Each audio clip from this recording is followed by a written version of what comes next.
I'm the Director of Housing and Emergency Services. And what does that role entail? I oversee the Housing Department and the Energy Assistance Department.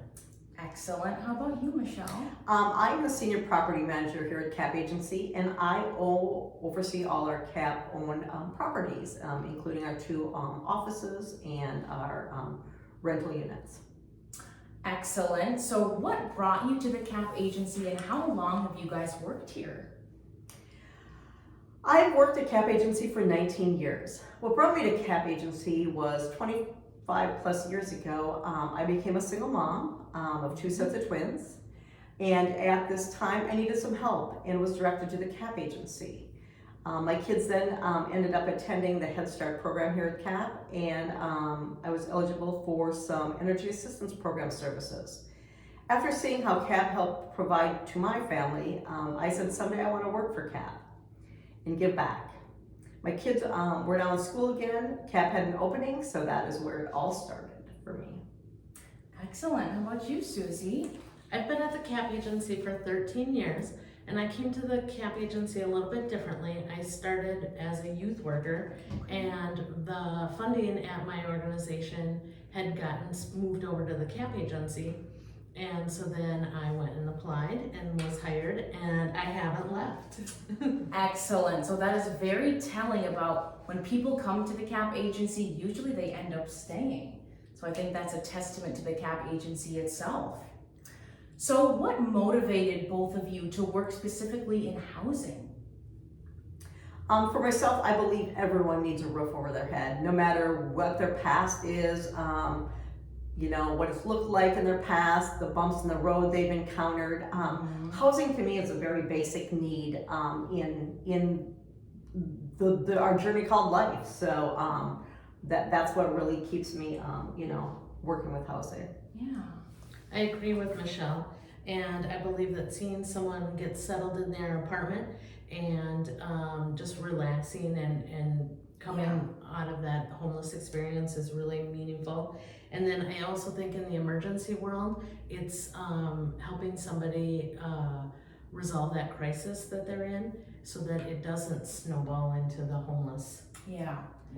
Yes, housing is such an essential need. I mean, it's the basis for everything. If you don't have a roof over your head, it's just harder to do everything else, you know, find schooling and education and everything. So housing is such an essential need. So thank you both for the work that you do. So for this next question, I'm going to have to read it because it involves our mission statement.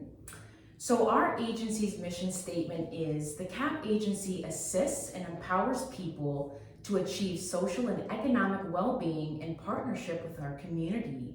So how does your housing work align with our mission statement? Our housing programs are a stepping stone to get a person out of a crisis. The case management we would provide gives people the tools to know the skills and how to get out of a crisis in the future. Excellent. Yeah, we meet each tenant where they're at in life when they move into CAP housing. And then we help them along the way with the resources and supports to move forward in their journey as they're getting situated and trying to better their life. We do help them in any way we can with support from our community. Excellent, excellent answers. So a lot of our programs, they're kind of overlapping because clients go to different programs and they're a part of the same programs. So I would say housing and energy assistance, they're very unique programs and very different, but we also have a lot of similarities in how we help people and that sort of thing. So how would you describe the relationship between energy needs and housing needs, or the relationship between the energy assistance program and the housing program? How are these programs related, would you say? The two are very intertwined. A person or household living on very little might struggle to pay their bills, and that includes their utilities, which is very much connected to their lease if they're renting. Yeah. And so a person might end up being evicted because they haven't paid their utility bills. Yep. And then a person coming out of homelessness has to have their utility deposit paid, their deposit for the apartment paid, and it's a lot of expenses up front. So we really try to help a person get connected to all those resources that'll help them. Well said, Susie, thank you. Yeah, and with housing and energy assistance in my world, again, they do work hand in hand. Most of our tenants do pay for their electric. So we do encourage them each and every year to apply for the energy assistance program to just help offset their electric bills, so they can, again, manage their budget and maybe use a little bit of that extra funds to maybe help in another area that they might be struggling with at this time. That's excellent answers and exactly kind of what I was looking for. You know, like they were saying, housing and energy needs are so intertwined. A lot of the times people pay an electric or natural gas bill and it may be included in their rent. So if they don't pay that bill, they could run the risk of being evicted. So these programs are so similar and really we want the same end goal, which is stability in the household. So thank you both for that. Okay, so what type of programs does the CAP Housing Division have at the agency, and how do people go about getting housing services? Sure. If you are experiencing homelessness in Scott and Carver counties, you're going to complete a coordinated entry assessment so that you can be eligible for the prioritization list. You could be eligible to be part of our small shelter program. We allow 60 days of shelter and case management to help you move on to a better situation. Also in Scott and Carver counties, we have a housing program through the HUD and state where you're referred to by the coordinated entry prioritization list, and we help you find housing in the community. Your rent assistance is based on your income, and then CAP will provide case management so that we can help others. Scott and Carver County have a family homeless prevention assistance program, which helps people who are looking at eviction and becoming homelessness. Oh, see, You can just say that part again. No, it was really good though. You're saying everything perfectly. all right. Scott and Carver counties also have a family homeless prevention assistance program, which helps with rent when you are looking at eviction and homelessness, or if you are moving out of homelessness and need help getting into a place. You'll need to call 211 to be referred to our programs. In Dakota County, we have that same emergency rent assistance, but you'll call our office to be screened. Our CAP agency owns and operates 44 housing apartment units. Some are transitional units, which is up to 24-month living. Others are permanent housing. Many of our units are filled using the coordinated entry system, which is a homeless system throughout Minnesota to just track the homelessness in this area. And due to this, because of all the different qualifications for our units, this is our best resource to help find the right person for our units. Excellent. And I will put some of this information on the channel and maybe links to some of these resources.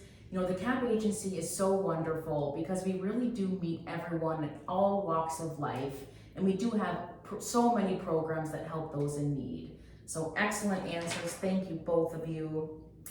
So is the housing program application at all similar to the energy assistance application, or how does that work? To fill out our housing units, we work with partners, or to fill our housing units, we work with partners in our community and receive referrals for our units. We need to make sure they fit all the qualifications such as income, homelessness, disability. They also may need to come with a housing voucher, but again, all this is through the referral process and those we partner with. Excellent, excellent. And I just wanted to share that the homeless response system unfortunately isn't quick. So it's really important to stay housed and reach out to organizations that are able to provide rent assistance. And I wanted to share that our application for rent assistance is an assessment to determine if you're at risk for homelessness, and our income guidelines are 200% below the poverty guidelines. And I can definitely put the income guidelines for both the housing program and the energy assistance program right on the YouTube channel. It will also be on our CAP website. So if you haven't checked out our website, please go check it out now. All right, moving along to the next question here. This question is specifically for Michelle. So can you talk a little bit about the CIP program, or as we call it, the SIP program, and how might people get involved with that program? Yes, so the SIP program is the Conservation Improvement Program, and what we want to do is we want to help people reduce their electric bills in their homes. So with this program, we work kind of hand in hand with energy assistance to get the eligible homeowners from the previous year, and what we do is they qualify for a energy audit, and with this audit we have an auditor go out and assess all their appliances in their homes, and they may be eligible if their appliances are over 10 years old. They may be eligible for new upgraded appliances to help, with the energy savings. We currently work with Dakota Electric, Shakopee Public Utilities with these programs. So again, if you're with your electric company, you may want to check with your electric company to see if they have any kind of energy savings program for you. Excellent, thank you, Michelle. And as I've kind of discussed in my other videos with energy conservation, it is so important. We do unfortunately see a lot of people walk through our door with astronomical energy bills, and maybe they just need to because they have medical devices or other things that they're dependent on. But a lot of people just don't know the ins and outs of energy conservation, and they might have things plugged in or leave lights on, or maybe they're not using the highest quality light bulbs or filters. So much goes into energy conservation, so thank you, Michelle, for helping those folks out. It's a very imperative program. Okay, so this question is kind of more for Susie. So, and this is kind of a doozy of a question, but I just really wanted her to tackle it because it's just a really important thing. So, as we know in Minnesota, there is homelessness. So why is there homelessness in Minnesota, and what circumstances might lead to a person or a family becoming unhoused? In Minnesota, we do have great jobs, great health care, great housing units, but there's still a large population of unhoused people in Minnesota. So Susie, can you talk about that for a minute? Yes. I think the cost of housing and utilities has increased more than incomes. So people are struggling with the choice between which bills they're going to pay each month. Yeah. You need to get a phone in order to get a job. You need a working car with gas in it in order to get to the job. You need food in your stomach to function and a roof over your head to rest easy at night. Mm-hmm. All of these things are costing so much more than they did the past few years. Some of the stigmas that a person has when they become homeless is that they don't want to work, and the reality is just that the cost of getting to work, getting a job is much harder than just not wanting to work. Another stigma might be mental health, and some might say that aren't we all just a little depressed? Well, the reality here is that mental health is amplified when you're homeless and struggling. It just gets harder and harder each day when you're just trying to figure out which bill to pay. Yeah. The reality of a car accident, a medical bill, or a layoff at work means you're one paycheck away from significant hardship that is very hard to climb out of. Well said, Susie. So many of us do actually live paycheck to paycheck. And like Susie was saying, maybe one huge medical bill could put you at risk of being unhoused yourself. So I think it's just important that we never judge someone's circumstance, and at the CAP agency, we never do. We just want to know more about your situation and what brought you there, and then we'll work on finding solutions to help you. So that was an excellent answer. Thank you, Susie.